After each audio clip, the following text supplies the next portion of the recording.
Selamünaleyküm. Bugünkü videoda ümumi məsələlər haqqında danışmaq istəyirəm. Daha çox tibbdən ziyadə ictimai məsələlər haqqında danışmaq istəyirəm.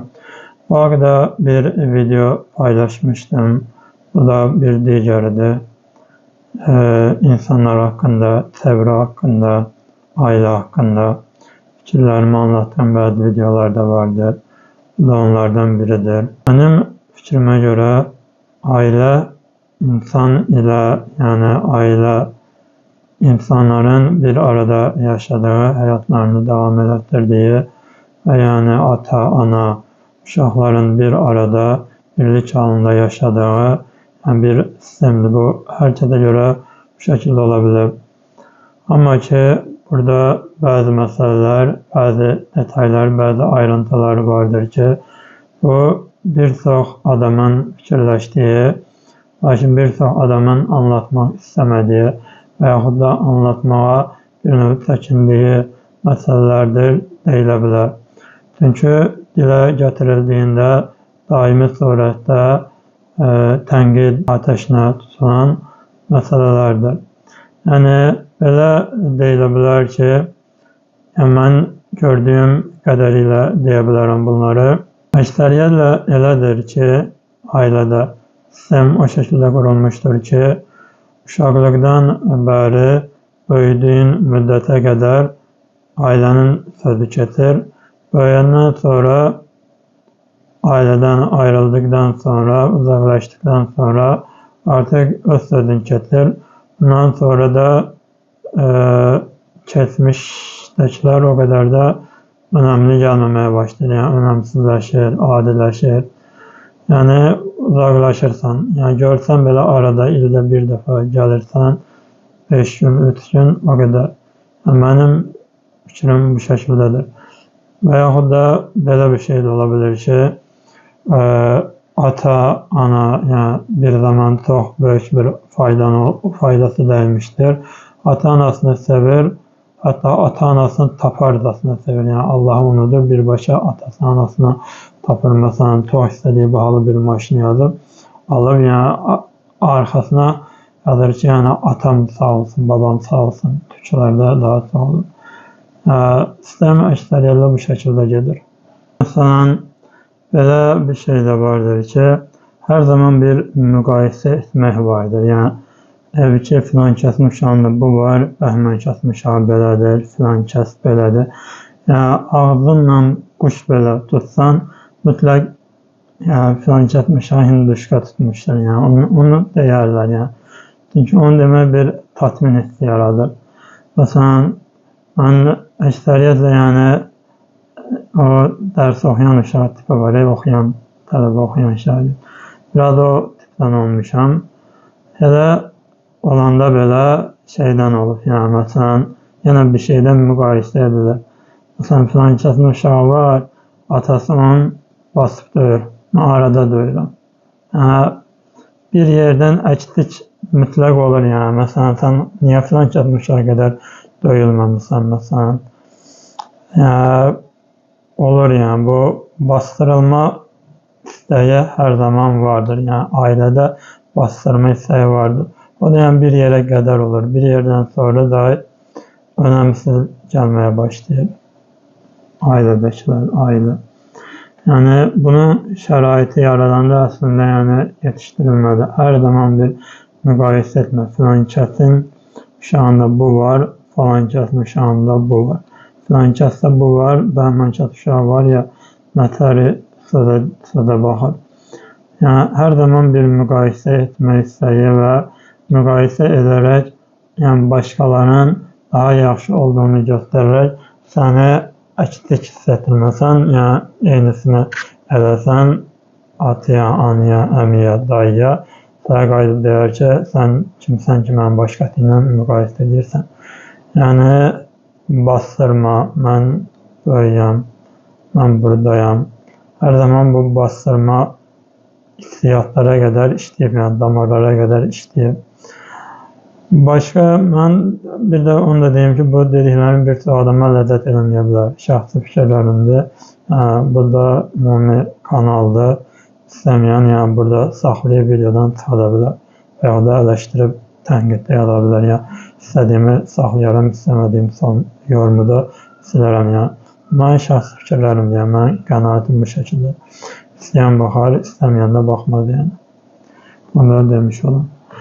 Bir də məsələn bunu da deyim ki, ailədə belə bir durum var ki, qohumlar olur, qohumlar gəlir gedir, ailə ortamı var. Məsələn, əksəriyyətlə adam, mən yəni bunu görmüşəm ki, əksəriyyət elədir ki, sistem qohumların gəlməsinə, qohumların gəlmədiyi vaxtdan daha çox belə sevinilir. Sanki yəni qohumlar olmadığında, ətraf mühit olmadığında həyat bəxtəvər bir vəziyyətdə gedir. Qaranlıqlar töküb, yağışlar yağır. Amma məsələn, filan yerdən, nə bilim, uzaq yerdən falan gəldi, filan yerdən falan gəldi. O saatlarım yaxşı oluruq, yaxşı sevinməsə belə sevinir kimi oluruq. Ev normalda təmiz olmasa belə təmiz kimi oluruq. Yəni, məsələn, dağ yerində yaşayan biri olsa, ildayda belə biri gəlməyən biri olsa, deməli, həyat büsbütün şey olurdu, yəni matəmxana olurdu. Yəni, buradan bu nəticə çıxır, yəni heç kimin gəlmədiyi yer bəxtəvər bir yer olur. Məsələn, mən bunu çox görmüşəm, yəni əksəriyyətlə də yəni belə olduğunu görmüşəm ki, qohum, dost, tanış gələndə bir həyəcan olur, bir şey olur, danışıq olur, gülmək olur, bir ünsiyyət olur. Çünki yəni sabah birindən bir işim düşsə, gələr, eləyər. Bu var yəni, bu yəni şeydir, realistikdir yəni. Bu yəni belədə olmalıdır. Belə görmüşük.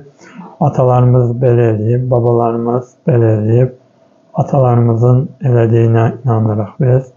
Yəni belədir yəni. Amma yəni bunu məsələn mən indi kamera qarşısında deyirəm, bir yerdə desən qohumdan, tanışdan indi baxırda tanış, əgər dostdursa, eyni şeylər yaşayıbsa görədir.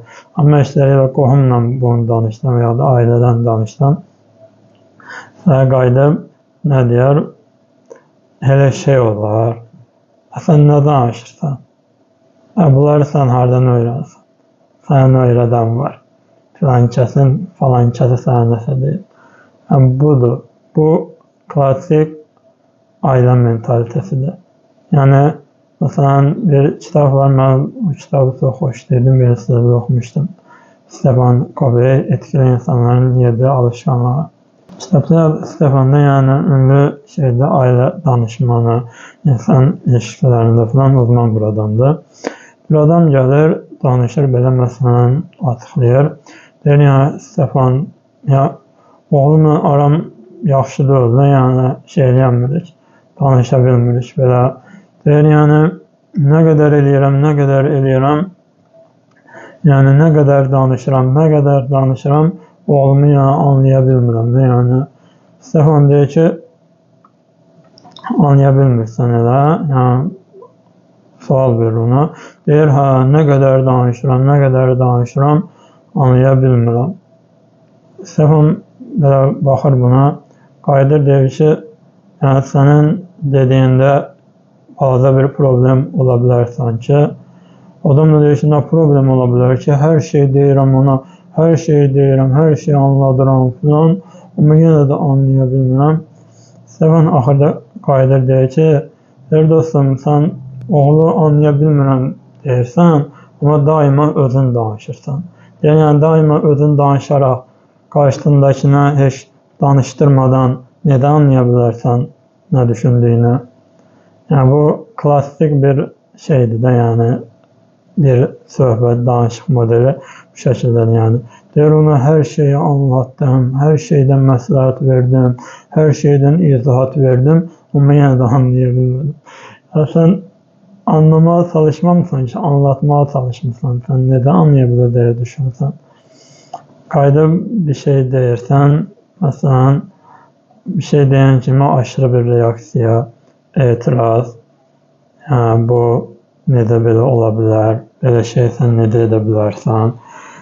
Yargılama, sonra tənqid, bunlar üstünə yəni inşa edib gedən bir ritualdır, sistemdir. Ondan sonra da yəni bir yerdən sonra da sən aralaşırsan, bezirsən, uzaqlaşırsan. Ondan sonra da yəni nə qədər önəmli ola bilər sənin üçün ailə? Yəni nə qədər önəm veriblərsə o qədər yəni. Ən azından bu şəkildə fikirləşirəm. Yəni hər insanın fikri fərqli ola bilər, ətrafı ilə, çevrəsi ilə bağlantısı, əlaqələri fərqli ola bilər. Amma yəni əksəriyyətə gördüyüm budur yəni. Ümumiyyətlə yəni məsələn bu yaşadığımız coğrafiyada əksəriyyətlə gördüyüm təhsilini davam etdirməyə çalışan və yaxud da iş imkanlarına artırmağa çalışan adamlar yəni, olduğu coğrafiyanı çox da şeyləmir, bəyənmir bu cəhətdən. Əksəriyyətlə tərk etmək, başqa yerdə xaricdə təhsil etmək və yəni bu şəkildə də deyir ki, təhsilimi alım xaricdə gəlim, bu ölkədə hər hansısa bir fayda verim, şəklində də deyir, bitirim, gedim, fayda olaraq gedim. Çünki yəni istəmir artıq, olduğu yeri istəmir yəni. Yəni bu şəkildədir. Ümumi qurulur ki, mən düşündüm və bundan çox da fərqli deyil əslində. Yəni müəyyən qədər fərqliliklər ola bilər, amma aşağı yuxarı 5 aşağı 5 yuxarı ortaq məxrəcdədir yəni. Gördüyüm bu şəkildədir. Dinlədiyiniz üçün təşəkkürlər, sağ olun.